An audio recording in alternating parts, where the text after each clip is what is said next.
là. Bienvenue dans une nouvelle vidéo et surtout dans un nouveau vlog. Aujourd'hui je vais du coup au salon du lire, n'importe quoi, au salon du livre Lire à Limoges. J'y vais toute seule pour l'instant l'après-midi et du coup demain il y a Fanny du compte Elle Booking qui vient avec moi. Évidemment je vous emmène, j'ai le bras qui tremble mais c'est une catastrophe. Évidemment je vous emmène avec moi.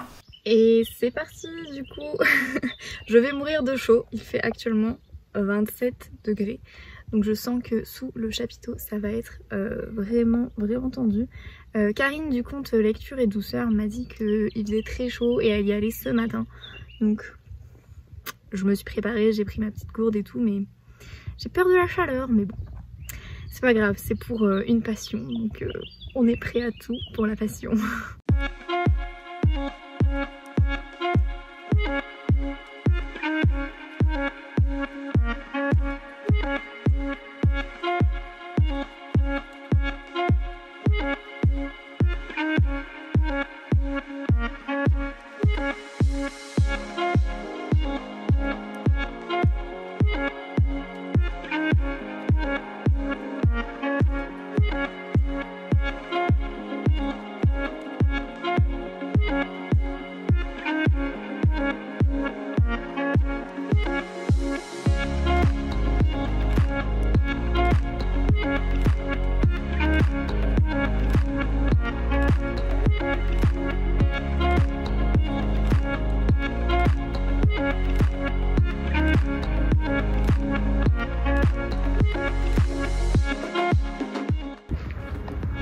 Jour 2, je suis en route et Fanny est dans la queue pour Virginie Grimaldi et apparemment il y a 2 heures de queue, donc nous allons patienter ensemble.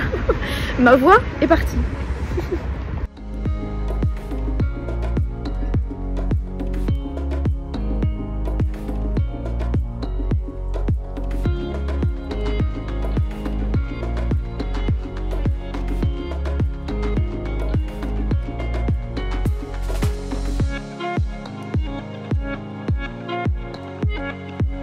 Stressé? Quoi? Un peu stressé?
Rebonjour, je vous reprends avec ma tête de fatiguée et ma voix qui est partie en cacahuète après du coup ce week-end. Vous avez vu, il y avait le salon du livre à Limoges, du coup dans ma... Oh là, je sens que c'est parti. Dans ma ville presque natale, je ne suis pas née à Limoges, mais on peut dire que c'est ma ville un peu de naissance quand même, hein, parce que j'ai grandi, j'ai passé toute ma scolarité là-bas. Focus. Je vais vous faire du coup un énorme book haul et vous expliquer un peu plus si ma voix le permet. Parce que vraiment c'est une catastrophe, je sens que ça part en cacahuète, je m'en excuse. Déjà pour vous dire au niveau de l'organisation, c'est un petit salon du livre, donc on retrouve en fait exactement la même organisation qu'à Brive, à savoir vous avez vu ces stands avec notamment les photos des auteurs sur... je sais plus les mots, sur les poteaux là. Ce qui permet vraiment de se repérer. Donc il y a des stands différents en fonction en fait des différentes librairies. Il y a les librairies indépendantes de Limoges, mais il y a également l'espace culturel Leclerc par exemple qui est présent. Et également certaines maisons d'édition ont des stands. Donc voilà, c'était quand même très très bien délimité. Le chapiteau n'était pas très grand non plus, donc c'est vrai que c'était plutôt pratique pour circuler. Il y a eu beaucoup de monde. Moi je suis allée du coup le samedi et le dimanche. Il y avait quand même beaucoup de monde le samedi. Notamment après-midi, mais voilà, à partir de 17 h le samedi il n'y avait plus personne, enfin du moins beaucoup moins de monde, ce qui fait que c'était quand même sympa, mais il faisait très très très chaud, vraiment c'était un enfer. Faut savoir qu'en fait c'est pas climatisé et surtout d'habitude à cette époque là il pleut en fait à Limoges, donc on n'a pas l'habitude des températures quasiment estivales d'un mois de juillet ou d'un mois d'août mi-mai, clairement pas du tout. Donc voilà, c'est pour ça que normalement le salon du livre il pleut hein, donc voilà, c'est pour ça qu'il n'y a pas eu de climatisation, mais clairement c'était un enfer, j'ai cru que j'allais faire un malaise à un moment donné tellement j'avais chaud. Donc voilà, mais en tout cas c'était super super cool. Le samedi du coup, j'ai rejoint Lorraine. Lorraine c'est vraiment très drôle, donc son compte Instagram c'est à la croisée des récits. Et c'est assez marrant parce qu'en fait on a fait le même collège et le même lycée, elle vient de Limoges aussi. Et voilà, on n'a que 2 ans de différence. Comme elle a fait les mêmes établissements que moi, forcément on s'est déjà vu, déjà croisé plein de fois. Et voilà, c'est quand même la première fois que je la rencontrais, entre guillemets, que je lui parlais vraiment. Et c'est comme ça, de toute façon il y a des rencontres dans la vie qui se font à un moment donné et pas à un autre. Allez savoir pourquoi, mais moi je capote encore sur ce hasard, ce coup du destin entre guillemets. Mais bon, ce qui fait que du coup on s'est vraiment rencontrés et on a pu vraiment échanger, papoter, faire un petit bout de ce salon ensemble, et c'était vraiment vraiment cool. Je suis arrivée et direct les premiers que j'ai vus c'est Christian Niemiec et Ludovic Manchette. Donc je les connaissais. Vous avez vu mon vlog d'avant, je les ai rencontrés du coup, je les avais déjà vus au Festival du Livre de Paris, je les ai vraiment rencontrés lors du brunch là dans Book Club, enfin un déjeuner, c'était pas un brunch, un déjeuner. Et donc là je suis directement allée vers eux, évidemment ça faisait une semaine qu'on s'était vu la dernière fois, donc forcément ils se souvenaient de moi. Et donc je leur ai pris, voilà, les yeux fermés, j'ai foncé America. Clairement c'était pas prévu cet achat, vraiment pas du tout, mais je sais pas, je me suis laissée vraiment embarquer. Ça faisait un moment aussi qu'ils en parlaient, on en a parlé beaucoup d'America, etc. La vague est quand même un petit peu passée je trouve en ce moment sur les réseaux sur ce livre là, donc du coup c'est vrai que ça m'a un petit peu tentée. Je me dis pour l'été ça peut être un roman vraiment cool. Voilà, ravie de te revoir, etc. Ils tutoient. Maintenant ils m'ont dit bon, hein, on va se tutoyer. Vraiment ils sont vraiment super chouettes.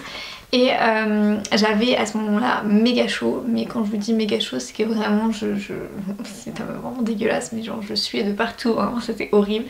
Et j'essayais de m'éventer à un moment donné avec le livre. Et Ludovic Manchette m'a dit bah écoutez, prenez ça. Ah, ça va être à l'envers. Prenez ça, c'est leur, vous savez, c'est leur truc là qu'ils mettent sur les stands pour... Ah, j'arrive pas à l'ouvrir parce que je l'ai plié du coup. Qu'ils mettent sur les stands là. Il m'a dit prenez ça parce que moi je m'en sers pas. Et effectivement c'est un éventail absolument parfait. Ça m'a servi en fait tout le long du salon. Je me baladais du coup comme ça. Je pense qu'il y en a plein qui m'ont regardé un peu bizarrement. Mais d'ailleurs je suis passée devant le stand de Laure Manel. Et elle m'a vue du coup comme ça. Et elle a fait mais vous l'avez volé la pancarte? Et je lui ai dit mais non non non, ils me l'ont offert, enfin ils m'ont donné. Elle m'a dit oh là là mais quelle classe. Ça m'a fait bien rire. Je crois que je suis allée voir du coup Zoé Brisby, j'ai pris Bon Baiser de Copenhague. Je me souviens plus le titre du grand format, mais en fait le titre a... voilà c'est ça, Le syndrome de l'hippocampe. Le titre a changé. Ensuite c'est celui des 3 qui me tentait parce que L'autre, elle m'a un petit peu parlé voilà, de ses romans. Et l'autre, c'était L'habit ne fait pas le moineau, c'était une histoire de covoiturage. Et son dernier, c'est plus de la rando. Donc la randonnée, ça me tentait pas trop. Donc voilà, j'ai pris celui-ci. Et en fait, c'est Brune qui va faire un enfant, va décider de faire un enfant toute seule.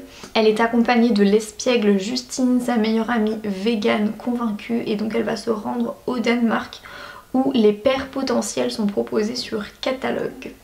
Je trouve que c'est très marrant. Ça me fait un peu penser à un feel good.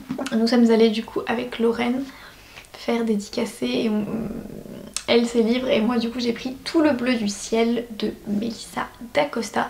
Alors là il me semble qu'on était samedi soir. Je pense qu'elle devait être fatiguée et je vous avoue qu'on n'a pas trop discuté. Quand on posait des questions, elle répondait quand même de manière assez fermée. Mais je pense que c'était pas voulu, je pense qu'elle était vraiment fatiguée. Puis bon, franchement je l'excuse parce qu'avec la chaleur qu'il faisait, ça devait être assez costaud niveau fatigue. On me l'a tellement recommandé en fait, Tout le bleu du ciel, que je me suis clairement laissée tenter, mais je pensais pas que c'était un si gros pavé. Vraiment, là en poche il fait combien? 838 pages. Je sais pas quand est-ce que je vais le lire. Et enfin du coup le quatrième achat de samedi. C'est un livre qui je pense ne vous dira pas grand chose et c'est normal, moi non plus je connaissais pas du tout et peut-être qu'il vous tentera pas trop, mais c'est un roman historique très méconnu mais visiblement extrêmement connu dans la région, donc la saga des Limousins, le tome 1, Le Seigneur de Chalut. Je suis originaire de Chalut, donc voilà, ça m'a aussi un petit peu influencée je pense pour l'acheter. Et en fait, donc Chalut c'est dans le sud du département de la Haute-Vienne où se situe Limoges. Je vous mets une petite carte parce que je comprends que ce soit pas du tout... qu'on visualise pas du tout. Quand j'ai rencontré Yves Aubard qui est donc l'auteur de cette saga, il m'a dit qu'il était en train d'écrire le 31e tome de la saga et il m'a dit qu'il y aurait 36 tomes donc jusqu'à en fait donc de 968 après Jésus-Christ à 1199 qui correspond en fait avec la mort de Richard Cœur de Lion. Chalut en fait est très connu pour ça. Richard Cœur de Lion est mort à Chalut du coup en 1199, voilà un petit peu d'histoire. Et donc voilà, il a décidé de faire une saga sur ça, pas que sur ça mais sur l'histoire un petit peu de la région du coup, mais c'est quand même romancé, hein. On suit dans ce premier volet Lou qui est un enfant trouvé et il va grandir et en fait il y a une guerre, alors ça je savais pas mais je pense que c'est issu de faits historiques, une guerre qui oppose Limousin et Périgourdin. Je ne sais pas pourquoi, c'est pas expliqué, mais il y a une guerre et donc Lou va faire partie de cette guerre. Le Périgord en fait c'est la frontière, ça inclut notamment la Dordogne. Bon, heureusement qu'il y a des cartes, bon moi je les connais déjà mais j'avoue que c'est pas forcément évident de se repérer. Donc voilà, en plus surtout c'était qu'il y avait une offre découverte donc je me suis dit vas-y pourquoi pas, ça peut bien te tenter. Donc voilà pour mon petit premier bulletin, et vraiment va te coucher Marie, premier butin de ce premier jour, mais vraiment arrêtez, faut que j'arrête mes conneries là. Premier butin de ce salon et le focus est parti encore. Et ensuite du coup le dimanche il y a eu Fanny qui est venue, Fanny du coup du compte Elle Bookin. Je vous la présente plus je pense. Je l'ai quand même présentée sur pas mal de vlogs précédents, qui fait partie du book club des Bordelaises. Et voilà, on s'entend très très bien Fanny et moi, donc elle était aussi extrêmement motivée parce qu'il y a Virginie Grimaldi donc, que nous avons rencontrée toutes les deux. Nous avons passé notre matinée, voilà, du dimanche matin à attendre Virginie Grimaldi. Je me suis fait dédicacer et c'est quand même très symbolique. Il est grand temps de rallumer les étoiles de Virginie Grimaldi, merci Marie. Vraiment je suis fatiguée, je suis navrée. C'est symbolique parce que... Alors, il faut que je fasse sortir le bouquin. hop, parce que c'est du coup Manon du compte Instagram et de la chaîne YouTube Les Lectures de Manon qui me l'a offert pour mon anniversaire. Et voilà, je trouve que voilà, c'est très symbolique et en fait j'ai hésité à me faire dédicacer soit celui-là, soit celui que j'avais aimé, le seul que j'ai lu de l'autrice, à savoir Quand nos souvenirs viendront danser. Et du coup j'ai quand même pris un deuxième roman de l'autrice, Les Possibles, qui traite du sujet de la maladie d'Alzheimer dont est atteint son père. Voilà, c'est un sujet aussi qui me touche au niveau de ma famille, donc voilà, je pense que je vais être complètement bouleversée lors de cette lecture. J'ai pas trop envie de lire le résumé. Mais voilà, alors, franchement ça valait le coup d'attendre 2 heures pour rencontrer Virginie Grimaldi. Clairement elle prend le temps et je sais pas, je pense que c'est le fait qu'on parle de ses romans, mais c'était un discours un peu plus profond, que je trouvais que le sujet dont on a parlé, enfin les sujets dont on a parlé avec elle étaient quand même un peu plus profonds, un peu plus... C'était pas les genres de discours bateaux qu'on peut avoir lors des salons avec des auteurs, d'autres auteurs, donc c'était hyper sympathique, vraiment. Voilà, je pense qu'on a toutes les trois du coup, parce que je suis allée avec Fanny, toutes les trois on a été touchées et ouais, je pense que ça fait partie un peu de ce genre de rencontre auteur. On fait les salons aussi pour ça en fait, pour pouvoir avoir des émotions, parce que les livres ça nous procure des émotions et je sais pas, il y a des rencontres comme ça avec des auteurs qui sont assez particulières et je pense que celle-ci vraiment fait partie de ces rencontres très particulières et très touchantes. Donc ça nous a tenu toute la matinée, mais franchement aucun regret, vraiment zéro. C'était vraiment chouette. L'après-midi, nous sommes allés voir plusieurs auteurs. La première, alors on est allé voir déjà une conférence, mais je voulais filmer, avec Nicolas Lebel et Alexis Leipzger. Donc Alexis Leipzger, je lui avais pris Le Mangeur d'âme au Festival du Livre de Paris. Je voulais lui prendre Les Poupées, mais après réflexion, je me suis dit que j'avais quand même beaucoup de livres, que ça pouvait bien attendre le poche, donc... Voilà, et qu'il y aurait d'autres salons, d'autres occasions, donc voilà. Mais par contre, j'ai pris Le Gibier. Celui-là, il me tentait beaucoup, j'ai pas trop envie de lire le résumé. Mais voilà, Gibier, vous vous en doutez, hein. C'est un petit peu la personne qui est prise du coup pour cible. Je trouve qu'au niveau marketing, ils ont vraiment fait un truc incroyable. Le tome 2, du coup, à la couverture toute bleue. Bah, il est assez marrant quand même. C'est un personnage en lui-même, je trouve, Nicolas Lebel. Et ensuite nous sommes allés voir Ariane Bois. Je lui ai pris L'île aux enfants. Ce roman traite en fait d'un sujet qui est vraiment méconnu, à savoir entre les années 1960 voilà, et 1982, donc pendant 20 ans en fait il y a près de 2000 enfants issus de l'île de la Réunion qui ont été en fait arrachés à leur terre natale pour pouvoir repeupler des régions en France métropolitaine où forcément il y avait moins de monde quoi, enfin repeupler, vous avez compris. Et je connaissais déjà j'ai envie de dire ce phénomène, mais c'est pas le bon mot, cette affaire. Et Ariane Bois, on a quand même aussi, elle a très bien décrit, on a fait vraiment un portrait assez saisissant. Je sais pas si je peux employer le mot portrait d'ailleurs pour parler de ça, mais voilà, c'est un roman qui m'a clairement donné envie de lire, que de base aussi j'avais déjà envie de lire, mais j'avais hésité avec un autre de ses romans qui était plus une sorte de romance historique. Mais bon, je me suis dit que voilà, celui-là en plus il est tout court, hein, il fait 215 pages. Donc voilà, je me suis dit que j'allais le prendre. Et ensuite à côté, il y avait une jeune autrice que Fanny avait déjà lue. Et en fait, ses couvertures me disaient rien du tout. Mais rien du tout, vraiment, je l'ai absolument pas vu passer sur les réseaux.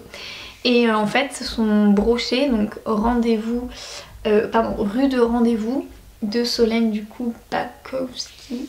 je suis désolée si je prononce mal, son brochet était un peu caché derrière au fond, et quand j'ai vu la couverture du brochet, et ben tout de suite ça m'a...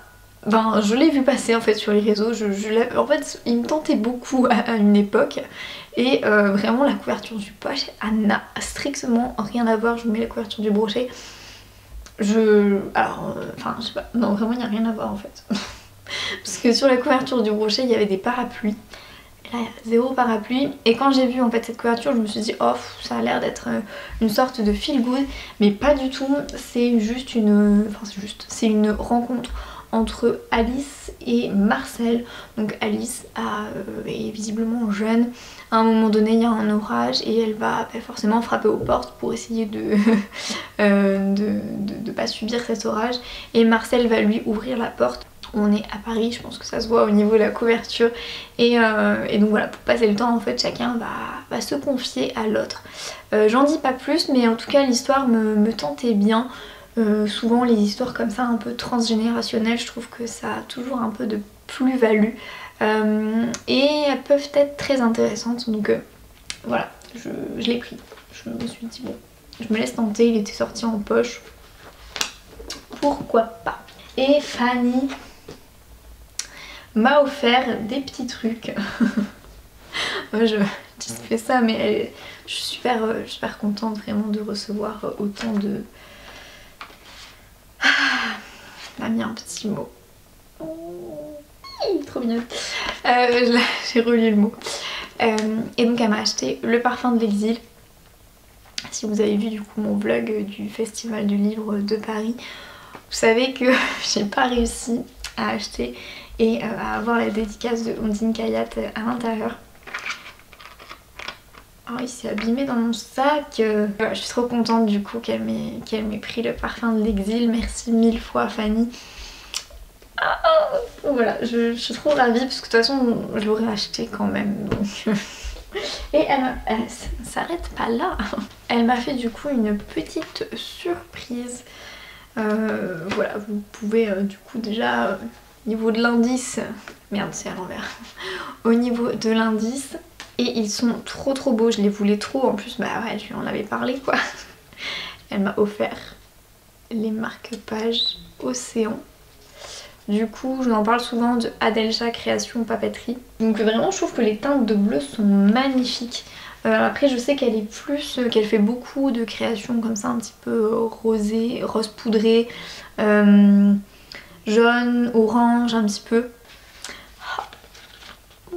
Merci mille fois. Bilan du coup de ce salon, vraiment très bien, je suis très contente. C'était à domicile en plus, donc encore plus contente de ça.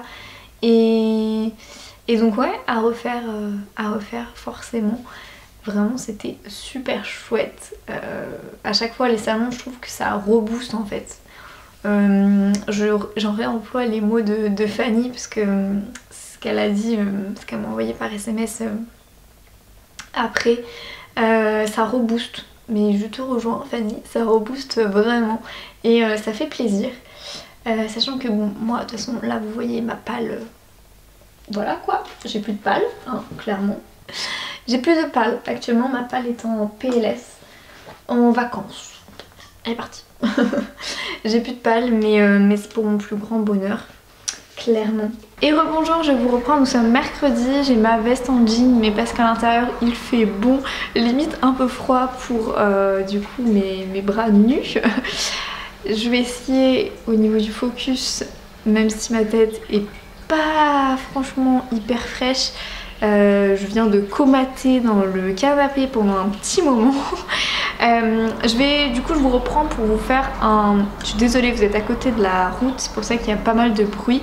Mais je ne pouvais pas faire autrement au niveau de la lumière. Voilà, comme il fait très chaud dehors, je pense qu'il doit faire 34 aujourd'hui. J'ai vraiment décidé de fermer tous les volets. Là j'ai juste ouvert histoire d'avoir quand même un peu de lumière pour vous filmer. Je vais vous faire du coup un update lecture. Enfin, finally, j'ai terminé La maison au miroir de Christina Caboni. Je pense que ça fait au moins 3 vlogs que je vous en parle et franchement même moi aussi je suis saoulée, moi aussi j'en ai marre. Pour conclure, j'ai beaucoup aimé cette lecture.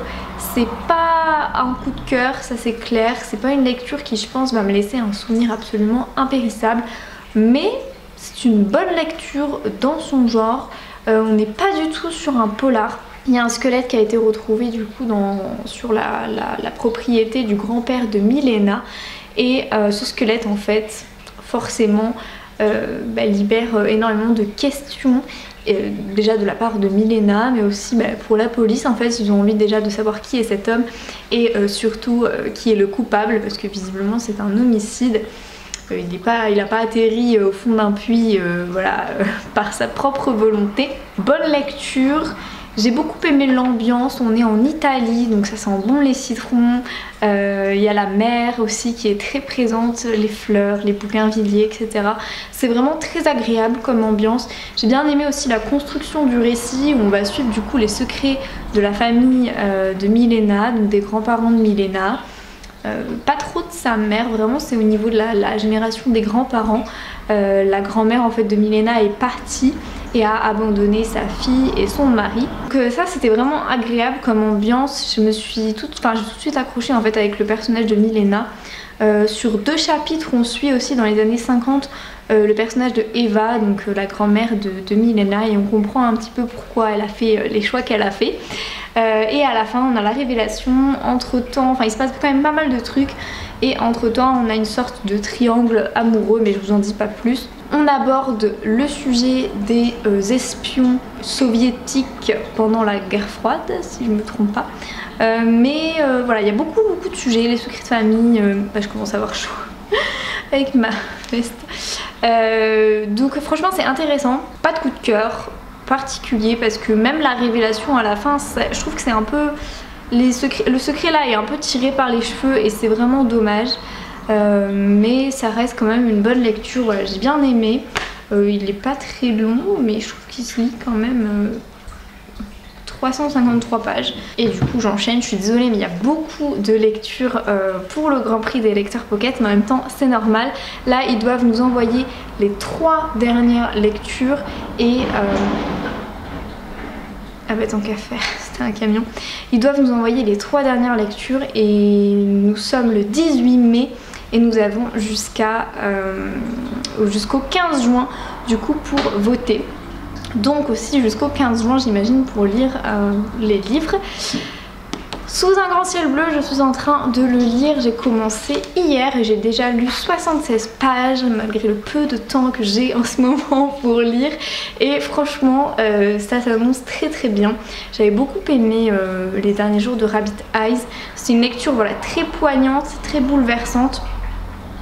Pas de coup de cœur particulier pour cette lecture, je me souviens. Celui-ci pareil, je pense qu'on part pas sur un coup de cœur, mais on part quand même sur une très bonne lecture. Donc écoutez, ma foi, je suis très contente. Voilà, parce que c'est quand même un gros bébé. Ensuite, du coup, évidemment, la famille Ice, après du coup la mort de Rabbit qui a eu un cancer et qui du coup est décédé à l'âge de 40 ans, cancer du sein. On voit en fait un peu la reconstruction, enfin, même pas la reconstruction. Vraiment l'après, une fois qu'elle est décédée, qu'est-ce qu'on fait, quelles décisions on prend notamment, enfin j'en suis là, quelles décisions on prend pour les funérailles et comment on vit en fait, quel est notre quotidien après le décès d'un proche. Souvent je trouve que c'est pas du tout explicitement dit dans les romans, voilà, quand il y a des personnages qui meurent, après on laisse passer quand même quelques jours, alors que là non, on est vraiment dans du coup cette lecture, on est vraiment sur le... Comment expliquer? Tout est explicitement noté. Par exemple la mère de Rabbit, voilà, une fois que sa fille meurt, elle revient chez elle, elle prend une douche, elle mange le lendemain, enfin vous voyez c'est vraiment, j'ai pas envie de dire descriptif, mais très explicitement expliqué. Donc là ça me met dans l'ambiance. Alors je suis pas du tout en mode je suis triste, ça y est, mais ça fait quand même un petit peu écho et je me dis voilà, si un jour par exemple ma soeur part avant moi, qu'est-ce que je vais ressentir? Je m'identifie à Grace qui est donc la sœur de Rabbit et forcément voilà, ça remue quand même quelques trucs, donc C'est une lecture assez bouleversante et en tout cas ça prend le chemin. Et maintenant à voir la suite. J'arrête de parler, j'ai beaucoup parlé, puis je vous dis à plus tard. Hola hola, nous sommes jeudi, je vous reprends dans ma salle de bain. Oui. C'est juste pour vous dire que je pars à Paris tout à l'heure. Je sais pas pourquoi, la caméra je ressors quand même beaucoup moins bien qu'en vrai, mais bon. Donc voilà, je pars pour un super week-end, très long week-end, mais quand même ça va être hyper chouette. Je vais retrouver plein de personnes, notamment le samedi, vous vous en doutez, c'est la Garden Party Charleston le 21, donc samedi 21 mai. J'ai trop hâte, je vais pas à Paris que pour ça bien sûr, hein. J'ai plein d'amis qui sont maintenant à Paris. Donc je vais me faire voilà, un long week-end où je vais pouvoir les voir et surtout aller à la Garden Party, rencontrer en vrai certaines copines de Instagram. Bref, vous verrez tout ça de toute manière dans un prochain vlog, je vous tease un petit peu. Mais en tout cas moi j'ai tellement hâte là de partir, je tiens plus du tout en place.